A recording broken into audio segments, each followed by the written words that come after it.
Hola, soy María del Carmen Roa, soy fisioterapeuta y en primer lugar quería dar las gracias al cuarto Congreso Internacional de Innovación e Investigación en el ámbito de la salud por darme la posibilidad de participar compartiendo esta ponencia que he realizado y que habla sobre la osteoporosis desde su visión y el tratamiento que se puede realizar desde la fisioterapia. Mi ponencia está estructurada en los apartados que se indican en el siguiente índice y que son introducción, definición, estrategias de prevención, objetivos de tratamiento,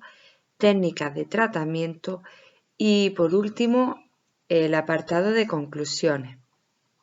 Voy a hacer ahora una breve introducción sobre la patología, ¿vale? Sobre la osteoporosis. La máxima expresión de la enfermedad que sufre el paciente osteoporótico es la producción de fracturas frente a caídas o también pueden sufrir deformidades derivadas de la afectación ósea que produce la enfermedad, que produce la osteoporosis, porque realmente es una patología que por sí misma no presenta sintomatología. La osteoporosis es una patología metabólica cuya afectación se produce a nivel óseo y lo que va a producir o va a generar es la disminución en la masa ósea a nivel global en general de la persona que sufre la patología y por tanto pues va a afectar a la estructura ósea. La osteoporosis en sí misma no es desencadenante de sintomatología en el enfermo, por lo que la sintomatología va a venir derivada de las complicaciones que se pueden desarrollar con la enfermedad, que como he indicado al principio, pues son principalmente las fracturas o las deformidades que se producen en la estructura ósea. Como consecuencia pues, de esta situación se produce una pérdida que el paciente va a experimentar en su calidad de vida y también a nivel de su autonomía. Los esfuerzos sanitarios deben ir encaminados a establecer un diagnóstico lo más precoz posible para poder aplicar un tratamiento temprano, pese a las dificultades que para ello derivan de la propia enfermedad. Y la figura del fisioterapeuta se presenta como muy importante en el abordaje del paciente osteoporótico, ya que va a establecer las medidas preventivas y también las medidas terapéuticas que sean oportunas o que consideren oportunas para poder minimizar y o prevenir las secuelas derivadas de esta patología, la osteoporosis. A continuación voy a comenzar con la definición. La osteoporosis se caracteriza por ser una patología metabólica que afecta de manera fundamental al hueso. En esta enfermedad se produce la disminución en la masa ósea de forma generalizada de la persona que sufre esta patología. Esto se traduce en una pérdida de hueso en referencia a su unidad de volumen, desencadenando una afectación en el hueso que se produce principalmente a nivel estructural. Como consecuencia de esta alteración, el paciente se va a encontrar en una situación de osteopenia. La osteopenia quiere decir que el hueso se va a poner mucho más fino y por consiguiente pues va a tener mayor fragilidad, lo que finalmente se traduce en un incremento considerable en el riesgo de sufrir fractura u otro tipo de afectación en el hueso. Las fracturas que con mayor frecuencia tienden a sufrir las personas con osteoporosis son las que se encuentran localizadas en la columna vertebral o las fracturas vertebrales, en la coxofemoral o en la cadera y en el carpo, las muñecas. Estos son los lugares que con mayor frecuencia se afectan en estas personas con osteoporosis. Además, la osteoporosis se puede clasificar en dos tipos muy distintos de enfermedad y muy bien diferenciados, en la tipo 1 y en la tipo 2. La tipo 1 también se llama osteoporosis posmenopáusica, ¿Por qué se llama así? Pues porque fundamentalmente va a afectar a las mujeres tras sufrir la menopausia, cuando llegan a esta etapa de la vida que está comprendida entre los 50 y los 75 años de media aproximadamente. Pues, ¿qué ocurre para que las mujeres tengan esta osteoporosis posmenopáusica? Que el desencadenante va a estar producido por la disminución del nivel de estrógeno que se produce con la menopausia. Esto va a repercutir en una ausencia de los estímulos de esta hormona, de los estímulos que produce en los estrógenos, y por tanto favorecerá el desarrollo de osteoporosis entre las mujeres que llegan a esta situación.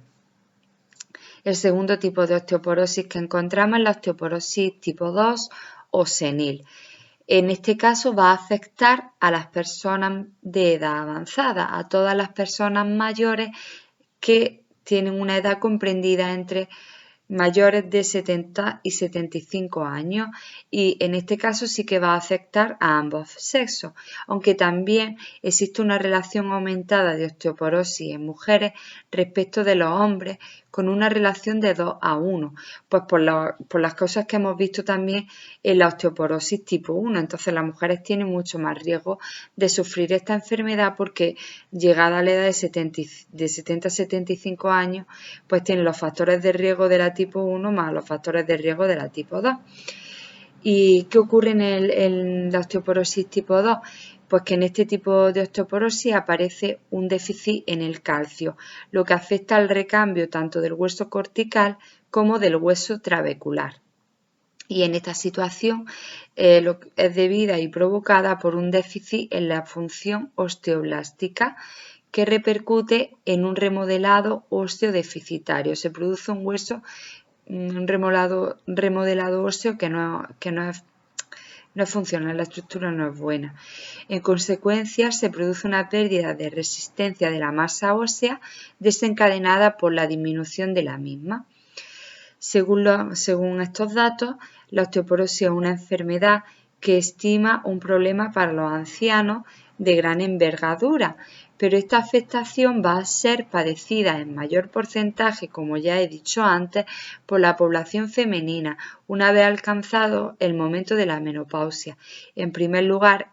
el mayor porcentaje de densidad ósea es alcanzado alrededor de los 40 años, siendo este menor que en el caso de los hombres. En segundo lugar, tras la menopausia y la consiguiente afectación hormonal desencadenada con la misma, y el declive de la masa ósea, pues que se hace más evidente llegado este momento. La osteoporosis, como estamos viendo, tiene unos factores de riesgo que van a ser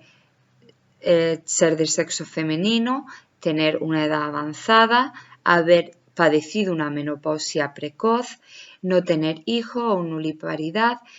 que no hayas tenido una alimentación completa, que exista un déficit alimentario, que se produzca además una alteración en el nivel de estrógenos, como hemos visto, bien por la menopausia o por otra causa, el sedentarismo, los hábitos tóxicos también influyen, entre otros. Como clínica, en la osteoporosis podemos decir que es una enfermedad que de por sí sola pues no va a desencadenar ninguna sintomatología.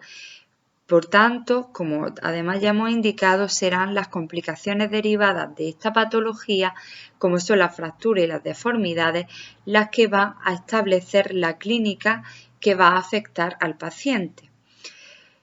Como consecuencia pues, de toda esta situación se produce una pérdida de calidad de vida y de autonomía en el enfermo, y los esfuerzos sanitarios deben ir encaminados a establecer un diagnóstico lo más precoz posible para poder aplicar el tratamiento también de forma temprana, pese a las dificultades que para ello derivan de la propia enfermedad.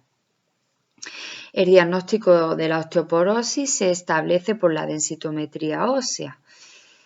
Y bueno, pues debido a toda esta afectación silente que experimenta el paciente con osteoporosis y atendiendo a que se trata de una enfermedad bien estudiada, con unos factores de riesgo que son bien claros, es de vital importancia establecer medidas preventivas para disminuir la incidencia y también la prevalencia de la enfermedad en la población diana.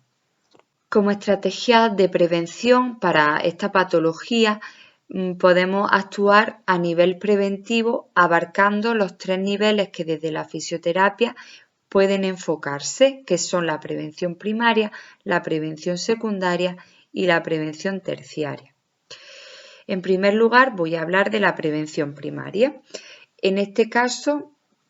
la vamos a enfocar pues educando a las mujeres y a las personas mayores, que son los más vulnerables, como ya se ha visto en los factores de riesgo y en los tipos de osteoporosis, pues los vamos a educar en hábitos de vida saludables, como son el mantener una dieta equilibrada, la realización de ejercicio físico aeróbico y de fortalecimiento también, para mantener la masa muscular y evitar la automedicación. Mantener una actitud de vigilancia sobre los factores de riesgo extrínsecos y ambientales y de igual modo observar los factores de riesgo para minimizarlos o evitarlos. Deben anteponerse a las demandas domiciliarias para prevenir los accidentes domésticos ya llegado el momento y cuando llegado el momento, ¿no? Con el uso de barandas, de camas con barandillas, evitar el uso de alfombras, todos estos elementos que tenemos en los domicilios que muchas veces pueden suponer un riesgo. Por ejemplo, con las alfombras, en el caso de utilizarlas, pues que sean antideslizantes. Además, se deben eliminar los obstáculos que aparezcan para la deambulación, como pueden ser pues, muebles que estén en una situación que establezcan un obstáculo pues, en un pasillo, en alguna habitación, ¿vale? Etcétera. En cuanto a la prevención secundaria, pues para llevarla a cabo se pueden utilizar test con el fin de determinar el estado de salud que presenta el anciano y de este modo poder esclarecer los posibles déficits para llevar a cabo un plan de actuación que sea personalizado para la persona. Se puede aplicar la prueba de Romberg, de Ertinetti, de Time Get Up and Go, del riesgo de caída, porque si además tenemos a la persona que tiene osteoporosis y tiene pues, alteraciones del equilibrio o nos da un riesgo alto en el riesgo de caídas, pues tenemos que estar mucho más pendientes de estas personas, ¿no? Y por supuesto, pues aparte de realizar los test, hay que realizar la densitometría en todas las personas que hayan sufrido caídas y en las personas que son de grupos de riesgo y se pueda sospechar que tengan este tipo de patología. Y en último lugar, voy a hacer referencia a la prevención terciaria. Esta prevención se centra ya en cuando se ha establecido alguna fractura por caída o accidente y hay que atender a la persona para recuperarla en la medida de lo posible, devolviéndola a su estado inicial y para prevenir las complicaciones. También, pues bueno, cuando ya hay un diagnóstico de osteoporosis establecido y queremos intentar actuar sobre ella. Para ello, pues vamos a utilizar la rehabilitación por medio de la fisioterapia, de la psicoterapia y demás intervenciones. Las consecuencias que pueden ser abordadas desde la fisioterapia engloban las citadas con anterioridad, que son el tratamiento de lesiones de partes blandas, de fracturas o incluso del síndrome post-caída. A continuación voy a hablar de los objetivos de tratamiento. Entonces, pues si tras la evaluación que hemos realizado en los distintos niveles de prevención, que hemos dicho que son la primaria, la secundaria y la terciaria, detectamos que el paciente está afectado por osteoporosis y precisa de tratamiento de fisioterapia, pues podemos establecer unos objetivos a nivel general para conseguir que pueden ser los siguientes. El primero, pues devolver al paciente a su máxima funcionalidad. Esto debe ser el objetivo principal hacia el que irá encaminado el tratamiento. También podemos hacer una prevención de aparición de lesiones, mantener o incrementar el balance articular si se ve afectado, mantener o incrementar el tono muscular si de igual forma sufre afectación, mejorar la funcionalidad pues tanto en la marcha como en el equilibrio como en la coordinación a todos los niveles, abordar el tratamiento de alguna lesión específica que haya padecido la persona e incentivar una no recaída tras la recuperación funcional previa. Por tanto, es importante que exista una coordinación con el resto de profesionales para abordar al paciente osteoporótico en su conjunto y de forma global, buscando conseguir el mayor beneficio para el mismo. A continuación voy a abordar las técnicas de tratamiento y, como ya se ha citado anteriormente, el abordaje clave de la osteoporosis va a ser la prevención. Por tanto, pues las personas afectadas por la enfermedad y que son susceptibles de padecerla deben mantener unos hábitos de vida que sean saludables, en los que se incluya la práctica de ejercicio físico de forma regular, tanto aeróbico como de fortalecimiento, con una dieta que sea equilibrada y que conlleve un adecuado aporte de calcio y también de vitamina D, que esta vitamina es la que ayuda a fijar el calcio al hueso. Pero bueno, centrándonos en este apartado, como técnicas de tratamiento que se pueden utilizar con estos pacientes, pues tenemos en primer lugar la educación postural del paciente anciano. Van a atender, pues como ya sabemos, a posturas cifóticas de adelantamiento del centro de gravedad, con pasos cortitos, pérdida de movilidad, y tenemos que intentar pues bueno, mantener en la medida de lo posible y que el paciente trabaje un poquito en enderezamiento y en esa marcha pues más prolongada, más dinámica y evitar esta postura pues senil. También vamos a poder utilizar la cinesiterapia para ello en todas sus modalidades, no en tanto la activa como la pasiva como la activa resistida según las necesidades del paciente. Pero en estos casos y cuando el paciente pueda realizarlo por sí mismo, las técnicas de cinesiterapia que deben ser más utilizadas y que van a ser de mayor utilidad además también para el paciente, pues van a ser la cinesiterapia activa o la cinesiterapia resistida, adecuada al tipo de paciente que tengamos frente a nosotros, ya que los estímulos que del músculo se imprimen en el hueso, pues también van a favorecer la mineralización ósea. Podemos utilizar masoterapia en el caso de que haya alguna afectación específica o tenga alguna dolencia, alguna contractura, pues bueno, en los casos indicados.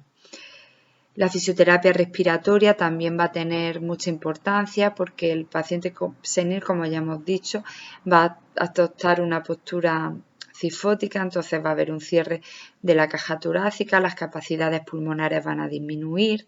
y la fractura vertebral y la compresión sobre la fractura vertebral, la columna vertebral va a estar ahí. Entonces, bueno, hay que intentar mantener pues toda la elasticidad de esa caja torácica para intentar preservar la función. Esto también va a ayudar a que el paciente pueda realizar mejor los ejercicios, tanto aeróbicos como de fortalecimiento, y va a repercutir finalmente en la calidad de vida del mismo. El uso de magnetoterapia también es interesante porque, como ya sabemos, pues favorece la mineralización ósea, ayuda a la consolidación de fracturas y, bueno, llegado el momento y aplicándola sobre los casos en los que está indicado, también es una buena herramienta a tener en cuenta. La hidroterapia es una herramienta estupenda si se posee este medio, ¿no? Porque por esta inhibición que ofrece sobre la gravedad. Entonces va a repercutir en el paciente osteoporótico en la realización de los movimientos con muchísima más libertad y de esta forma también se va a favorecer el mantenimiento de la masa ósea porque va a tener mayor libertad de movimiento y probablemente pueda trabajar en unos rangos de movilidad que sin estar en el agua no fuesen posibles. Por otro lado, tenemos que tener en cuenta ejercicios que impliquen carga de peso tanto en miembros inferiores como en miembros superiores, que van a favorecer también el remodelado óseo. ¿Qué podemos hacer que sea de este tipo? Pues ejercicios de marcha, ejercicios de taloneo, de subida y bajada de rampa o bien de las escaleras, y carga de pesos adecuados al paciente, hacer un poquito de tonificación con miembros superiores y todo este tipo de ejercicios, ¿vale? Por otro lado, tenemos también los ejercicios propioceptivos para mejorar además el equilibrio, la propiocepción y la percepción corporal, y para terminar de establecer un entrenamiento completo a nivel corporal. Otra técnica que es importante e interesante en este tipo de pacientes es el pilates terapéutico, y además, si es realizado bajo la supervisión de un fisioterapeuta, pues está con mayor indicación todavía, porque va a ayudar a mantener la masa muscular, ya que se establece una estabilización de la faja abdominopélvica y se trabaja con ejercicios que no tienen impacto y van a fomentar el control postural que tan afectado está en este tipo de pacientes. Y bueno, como en último lugar quiero hablar de ejercicios con los que se debe tener un poco de cuidado o incluso se deben evitar en estos pacientes ancianos y que sufren osteoporosis, porque van a suponer un riesgo añadido a la enfermedad, y en los ejercicios que vayan a implicar por los límites articulares, que sean de amplitud articular máxima o establecer una rotación muy extrema, o como el paciente tiene tendencia a la flexión, por ejemplo, pues realizar ejercicios en los que intervenga una flexión máxima. Además, se deben tener en cuenta las características individuales de cada paciente, porque el tratamiento debe ser lo más adaptado a la situación del mismo y se debe establecer de forma individualizada. Ya se sabe que dentro de las patologías existen unas características de forma generales,